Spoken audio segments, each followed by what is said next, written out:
Donc, bienvenue à tous. Nous allons lire un verset du Srimad Bhagavatam, premier chant, sixième chapitre, verset 27. Om Namo Bhagavate Vasudevaya.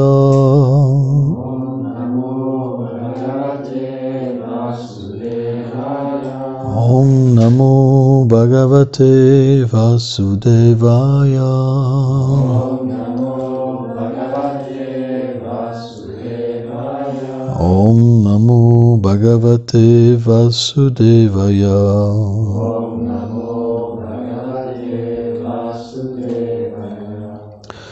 Evam Krishnam Mate Brahman. Evam Krishna Mate Brahman. Nasaktasya malam manaha. Nasaktasya malam Kalam praduram bhutkare. Tadit sodam maniyata. Ô Brahmana Vyasa, avec un cœur calme et pur, je passais mes jours dans la pensée constante de Shri Krishna jusqu'à ce que la fin vienne.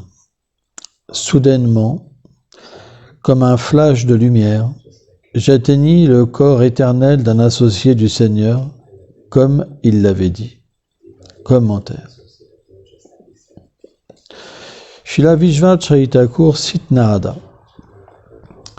La mort que j'avais attendue avec impatience depuis un long moment fit son apparition.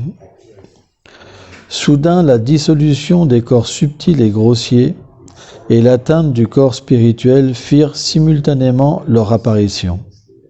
Ce changement est semblable à l'apparition simultanée d'un éclair et d'un autre flash de lumière. De même, l'instant où j'ai abandonné mon corps matériel et celui où j'ai obtenu le corps spirituel d'un associé du Seigneur arrivèrent au même moment. Fin de la citation. Il y a une expression pour comprendre cette vérité. Le temps où le roi voulait aller et le moment où il arriva. Un dévot désire devenir un associé du Seigneur et à travers la pratique du service de dévotion, il devient complètement affranchi de la matière et situé dans une relation éternelle avec Krishna. Par sa grâce, au moment de la mort, il obtient simplement ce qu'il voulait. Oma Gyanati Milandasya, Gyanam Jalam Jalakaya, Shakshun Militam Yena Tasmai Shikula Venama. Namaum Vishnu Padaya, Krishna Pestaya Bhutale, Srimate Bhaktivedanta Swaminiti Namine. Namaste Sarasvati Deve Gauravani Prachaline, Nilveshesha Sunyavadi Prachadeshataline. Donc ce verset, et cette teneur est portée de Srila Vishvanath Thakur, explique que c'est simplement au moment de la mort qu'on se défait du corps subtil et du corps grossier et qu'on atteint la demeure du Seigneur et son corps transcendantal. C'est ce qui est établi ici.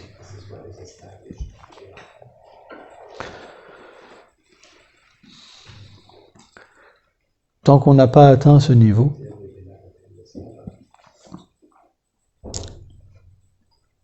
on peut bien sûr expérimenter, par la grâce du Seigneur, une relation avec lui et avoir des expériences même d'aller dans sa demeure éternelle. Mais ce qui est établi ici, c'est que l'être vivant reste quand même enveloppé d'un corps subtil et d'un corps grossier. Alors bien sûr, Srila Prabhupada prend l'exemple d'une barre de fer. Quand une barre de fer est trempée dans le feu, elle devient rouge, elle devient comme le feu.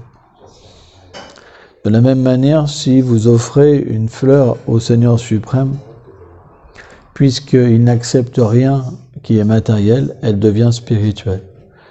De la même manière, le corps d'un dévot, grossier et subtil, puisqu'il est constamment engagé dans le service de dévotion, ils ne sont pas matériels mais spirituels.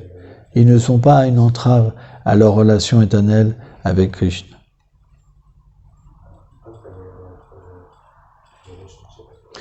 Mais quand le corps matériel et le corps spirituel n'est pas véritablement engagé correctement, alors leur nature reste matérielle. Et c'est pourquoi les êtres vivants ne peuvent pas voir le Seigneur suprême. Et c'est pourquoi ils ont des désirs matériels. Srila Bhaktivinoda Thakur explique que le corps subtil, il est comme une bande magnétique.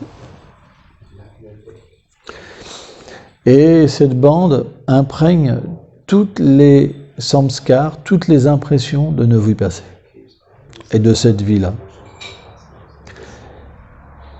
Les impressions sonores, touchées, les odeurs, tout.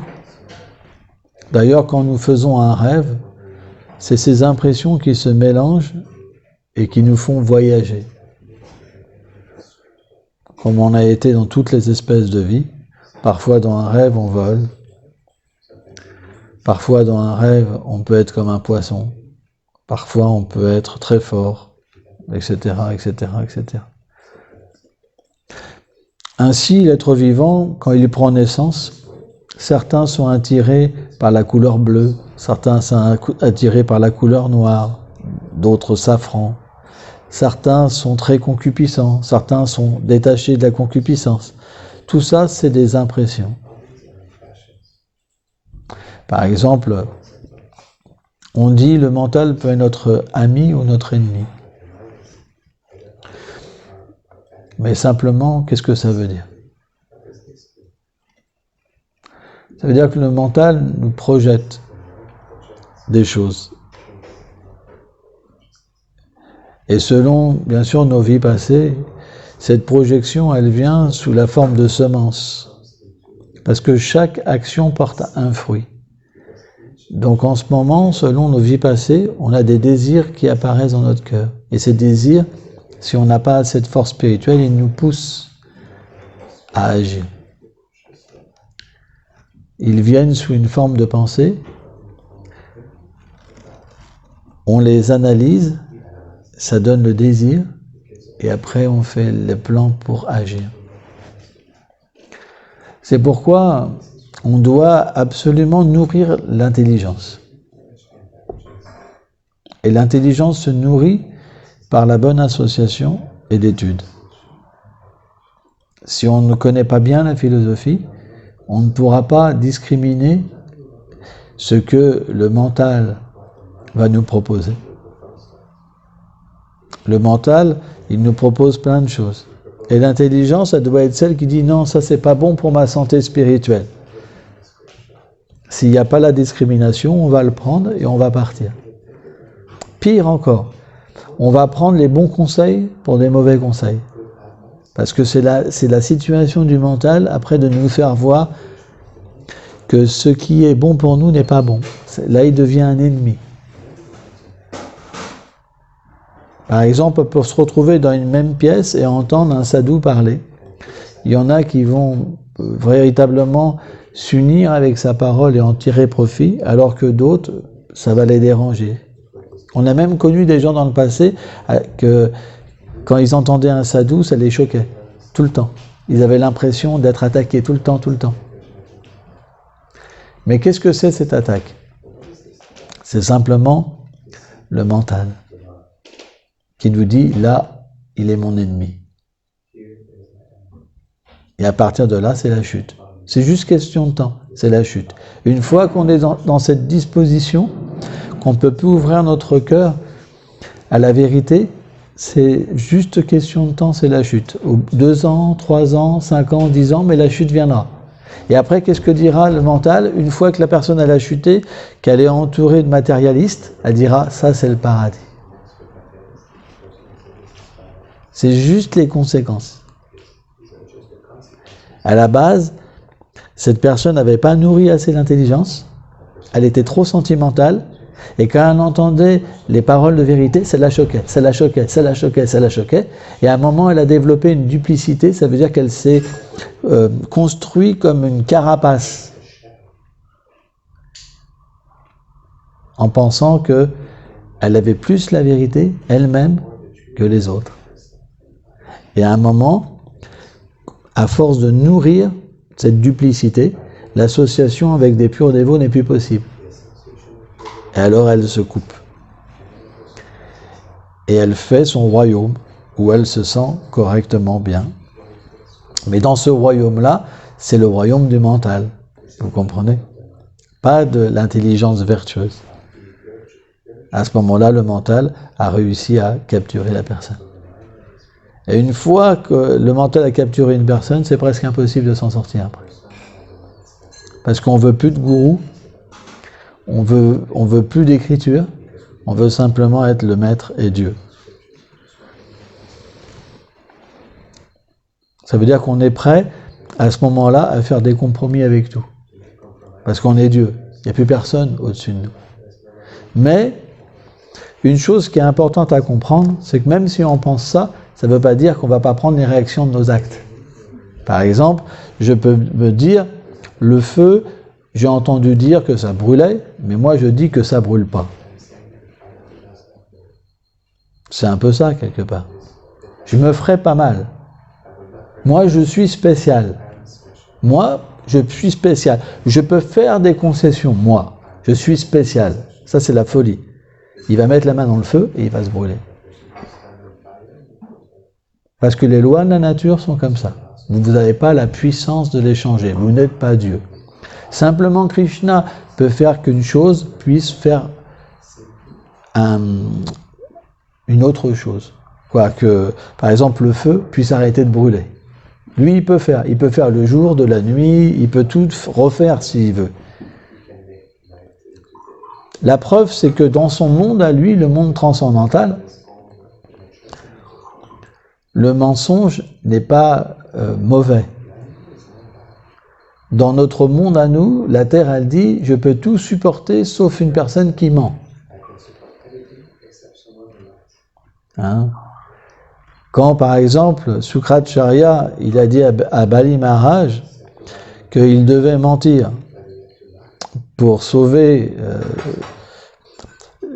sa réputation, sa fortune, parce que Vamanadev, en fait, le Seigneur suprême, s'était déguisé en nain, avait pris l'apparence d'un nain, Brahmachari, alors qu'il était venu lui reprendre les 3 mondes.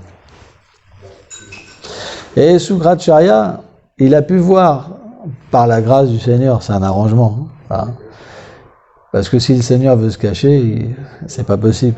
Mais il avait pu voir, par la grâce du Seigneur, que Vishnu s'était déguisé. Et il lui dit, attention, ce petit nain, il te demande que 3 enjambées de terre. Hein. En fait, quand Vamanadev a demandé une aumône à Bali Maharaj, il a dit, je suis prêt à tout te donner. Qu'est-ce que tu veux? Juste 3 pas de terre. Et Bali Maharaj dit, mais tu es pas très intelligent, quand même. Je pourrais te donner un continent entier, une île. Hein? Une île, parce qu'en fait, Prabhupada explique que le monde, l'univers, en fait, est divisé en îles. C'est comme l'univers est comme un océan. Il prend cette image-là et les îles sont les planètes. Et il dit, je pourrais te donner une planète entière. Pourquoi tu demandes 3 pas de terre? T'es idiot. T'es pas très intelligent. Je possède tout. Et Vamanadev dit, non, juste 3 petits pas. Parce qu'en fait, je suis un brahmachari, tout petit, donc j'ai pas besoin de beaucoup d'espace. En plus, j'ai pas besoin de cultiver. Parce que je vis d'aumône, donc j'ai pas besoin d'espace, j'ai besoin de rien, je veux être paisible. Hein? C'est ça que Vishwanath Chaitanya Thakur explique dans sa teneur et portée. Je veux juste faire un ermitage, donc j'ai juste besoin de 3 pas par rapport à ma taille. Toi. Et Bali Maharaj, je ne l'ai pas trouvé très intelligent. Et là, Sukracharya est intervenu. C'est un subterfuge. En fait, du premier pas, hein, il va prendre, bon bref, en 2 pas, il va tout prendre l'univers, et le 3e pas, où le mettra-t-il? Tu seras arrêté, tu seras mis en enfer pour pas avoir tenu ta parole. Sukracharya, il a vu tout ça, vous vous rendez compte quand même? Incroyable. Il avait pu tout voir. Et là, Bali Maharaj, c'est là qu'il lui a dit que peu importe, même si Vishnu est venu sous cette apparence, parce qu'il est venu en tant qu'un brahmana brahmachari, un saint brahmana, déguisé, c'est mon devoir de tenir ma promesse, et je lui donnerai les 3 pas. Et là, à ce moment-là, Sukracharya, il était vraiment mécontent, il l'a maudit. Il a maudit son disciple. Il a maudit son disciple. C'est ça le gourou matérialiste. Le gourou matérialiste, il se met en colère quand vous désobéissez. Hein? Mais le Vaishnav qualifié,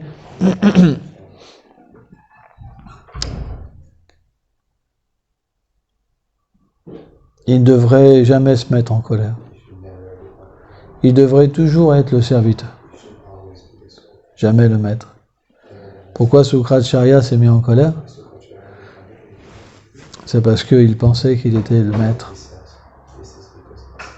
C'est une grande illusion. Il y a comme ça des gourous qui désirent des disciples et après ils obtiennent beaucoup de souffrance. Beaucoup de souffrance. Parce que dans ce monde, personne est parfait. Donc accepter des disciples, c'est comme accepter d'avoir des enfants. Plus vous avez d'enfants, plus vous avez de problèmes.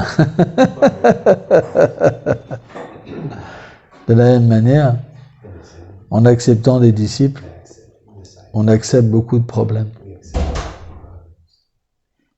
C'est quelque chose de véritable. Donc, pour revenir à notre verset, Srila Vishwanath Chakravarti Thakur explique d'une façon claire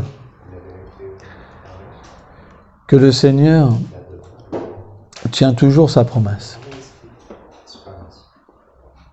Il avait dit à Narada Muni que après avoir erré dans ce monde, alors il obtiendrait de devenir son associé éternel. Et dès que Narada Muni a quitté son corps, comme un flash, il a été tout de suite situé dans sa réalité éternelle. C'est extrêmement beau. À un certain niveau spirituel, on peut avoir une perception du corps transcendantal, voir sa forme spirituelle et accomplir un service pour le Seigneur suprême. C'est une évolution dans le chant des saints noms. Le chant des saints noms, il révèle en fait cette forme sublime. Notre attitude, notre sentiment et différentes choses nous concernant. On appelle ça le Sambandha Gyan. Le véritable Sambandha Gyan, il est dévoilé à travers les mantras, à travers le chant du Saint-Nom. Et cette révélation, quand on quitte le corps, c'est simplement une continuité de notre méditation. C'est pourquoi on doit être sérieux dans notre vie spirituelle et pas simplement penser que nous allons lutter juste à suivre des principes régulateurs, hein, comme lutter toute notre vie pour pas être attiré par un homme ou une femme, juste être absorbé dans le fait d'avoir des richesses, des enfants. Ça, c'est la fausse identité qui pense comme ça. Mais lorsque on peut être délivré de cette fausse conception, de cette illusion qu'on pense être le corps matériel, et qu'on a une révélation de notre forme éternelle, à ce moment-là, on devient délivré de toutes les conceptions matérielles de l'existence. C'est la vérité. Krishna a dit qu'en cette vérité, cette connaissance, elle est perçue par l'être vivant, tout ce qu'il a entendu avant et tout ce qu'il aura entendu après, ça lui fait rien, ça ne le touche pas. Il n'a pas d'attachement pour parents, enfants, terre, richesse. Simplement, son attachement, elle est pour la réalité du monde transcendantal. Parfois, il pleure pour ses parents spirituels éternels, pour Krishna, pour ses compagnons. Les Goswamis étaient comme ça. Ils pleuraient quand ils voyaient la rivière Yamuna, etc. Ils criaient les noms de Radharani, les noms de Krishna. C'est le principe de la dévotion. Mais ce n'est pas possible à un niveau pas assez développé de la conscience. Ça vient à un certain moment. Il faut être patient, il faut pratiquer. Et un jour, cette révélation viendra dans notre cœur. Et le jour où elle vient, à ce moment-là, on devient délivré. Tout ce qui se proposera à vous dans ce monde matériel ne vous touchera pas. Parce que vous saurez au fond de vous-même et très profondément que ce n'est pas votre monde. Et vous penserez au fond de vous-même que vous n'avez ni ami ni ennemi dans ce monde. Que vous êtes juste là pour juste un tout petit passage. Et à ce moment, la mort, elle est comme un ami. Vous n'avez pas peur de la mort. Les matérialistes ont peur de la mort, mais pas un dévot en fait. Quand un dévot voit la mort arriver, c'est le moment où il entre dans les divertissements du Seigneur. C'est très beau. C'est pourquoi un matérialiste, par exemple, plus il vieillit, puis ça devient une personne qui n'est pas attirante. On voit, on les met dans des maisons de retraite. C'est pas parce que, comment dire, on veut bien s'en occuper, c'est parce qu'on veut pas être avec eux. Parce que la tradition avant, c'est qu'on prenait les parents chez nous. On s'occupait d'eux. Pourquoi vous pensez que les maisons de retraite, ça existe? C'est parce que les gens ont plus envie de s'embêter avec des vieux. C'est pas si simple. Parce que les vieux, hein, comme ils les appellent, c'est compliqué. Ça, sa petite manie, ça ceci, ça cela, ça c'est son caractère, ceci. Et puis plus ça vieillit, puis ils perdent la tête, etc., etc. C'est pas si évident que ça. Moi, je me rappellerai toujours de ma grand-mère. Quand j'allais à la campagne, la mère de ma mère, hein, elle était mise dans un coin, elle n'avait pas le droit de parler. Tu vois, dès qu'elle ouvrait la bouche, tais-toi, comme ça, hein, tais-toi. Oh là là, j'avais peur d'elle. Je me disais, tu sais, elle était habillée tout en noir, comme ça. Et comme à l'ancienne, tu sais, les paysans, tu sais, avec le voile noir, tout en noir à l'ancienne, avec les grosses chaussettes, tout, quoi, vraiment, tu vois. Et quand je la voyais, ouais, je n'étais pas rassuré. Je sais pas, tu sais, parce qu'il lui parlait vraiment bizarrement. C'était comme un vieil animal qu'on mettait dans un coin, tu vois. Ouais, ça m'a choqué quand même, parce que je me rappelle encore. Hein. Pourtant, j'ai peu de mémoire du passé. Mais ça, je m'en rappelle. Je me rappelle à quel point elle était traitée comme un animal, tu vois. Et sa fille, qui s'occupait d'elle, elle était dure avec elle, vraiment. Tu vois. Donc maintenant, les gens veulent plus s'embêter comme ça. Ils les mettent dans des maisons de retraite, tu vois. Et finalement, la vieillesse, c'est quelque chose qui est difficile parce qu'on finit seul. C'est dur, c'est une défaite totale. Vous verrez les gens vieillir, vous verrez comment que ça finit. Quand ils ont encore l'âge de faire les beaux, tout ça, ça va. Mais quand la maladie prend la personne, c'est pas si simple que ça. La plupart des gens, ils sont pas attirés. Moi, je me rappelle, j'ai eu des gens de ma famille, une fois qui me téléphonent comme ça, ils me disent, ouais, qu'est-ce qu'ils sont glauques, nos parents, toi, le truc, toi, j'étais là, excuse-moi, je dis, mais comment elle peut parler comme ça, toi, tu vois. J'étais choqué quelque part, tu vois. Parce que cette personne, elle est quand même généreuse envers plein de gens, et ils font des activités sociales, etc., etc., tu vois. J'étais quand même un peu choqué, quoi. Tu vois. Parce que c'est de la nature des êtres, ils sont tournés vers leur propre bonheur. Donc quand quelqu'un ne nous permet pas d'être heureux, c'est pas si simple que ça. Prendre la charge d'une personne, c'est pas si simple. Donc on préfère payer, mais être tranquille. Et c'est pas facile. Parce que, voilà, quand on cherche simplement à être heureux pour nous-mêmes, c'est comme ça. Pourquoi les gens se séparent? Pourtant, quand il y a le mariage, on dit pour le pire et le meilleur. Et ils ont tous dit ça, pourtant ils sont tous séparés. La plupart, ils se séparent.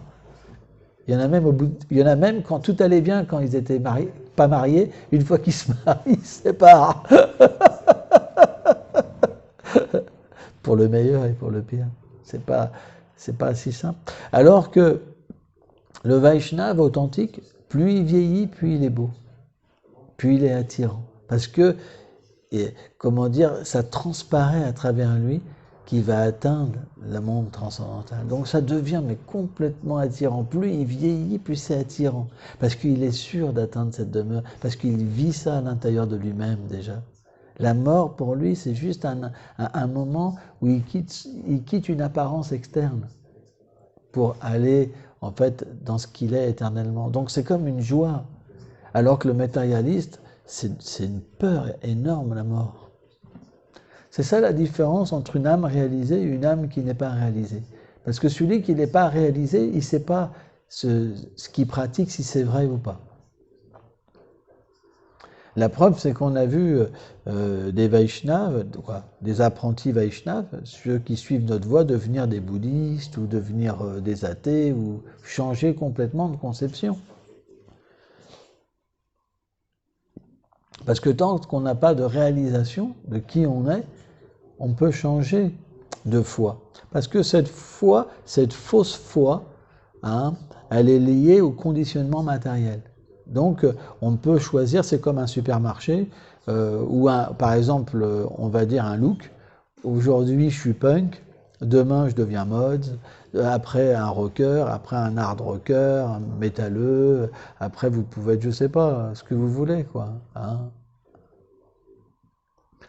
C'est comme voilà, un choix de vie. Mais la réalisation spirituelle, c'est plus un choix. Vous êtes ce que vous êtes éternellement. Et ce choix-là, il vous va le mieux. Parce qu'il vous donne une joie immense. Il vous va parfaitement. Il est ce que vous attendiez depuis des milliards, des milliards, des milliards de vies. Une fois que ça vous vient, jamais plus vous revenez dans une conception matérielle. Krishna dit, jamais plus ils reviennent dans le monde matériel, ceux qui m'atteignent. En fait, quand Krishna dit ils m'atteignent, ça veut dire qu'ils atteignent leur forme éternelle, leur swarup siddhi, leur forme éternelle. Jamais ils reviennent. Parce que cette nature qu'on développe, on ne pourra jamais l'abandonner. Elle est tellement merveilleuse. Elle est sans limite.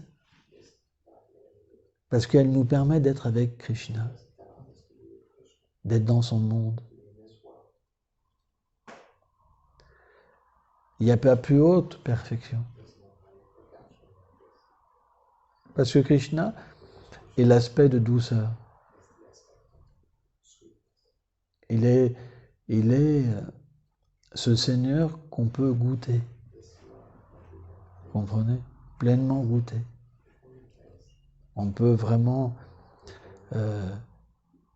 avoir un lien extrêmement intime avec Krishna. Très, très intime. Et les liens dans ce monde ne permettent pas cette intimité. Parce qu'ils ont une limite dans le temps. Ils ont une limite dans l'amour. Ils ont une limite dans la douceur.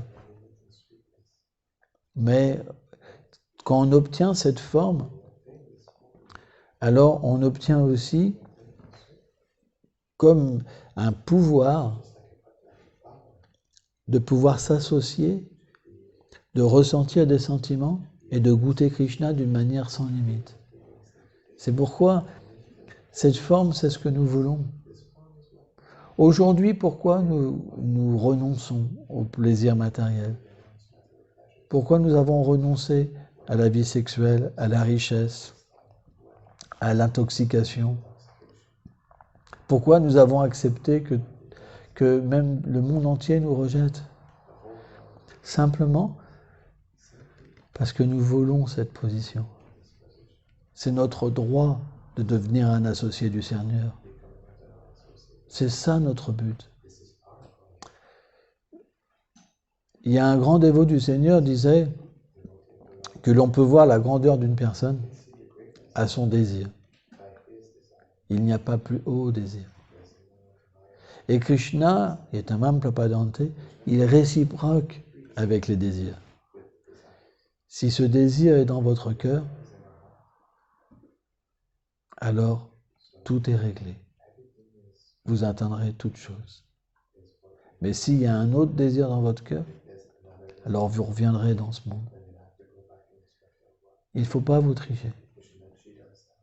Merci beaucoup.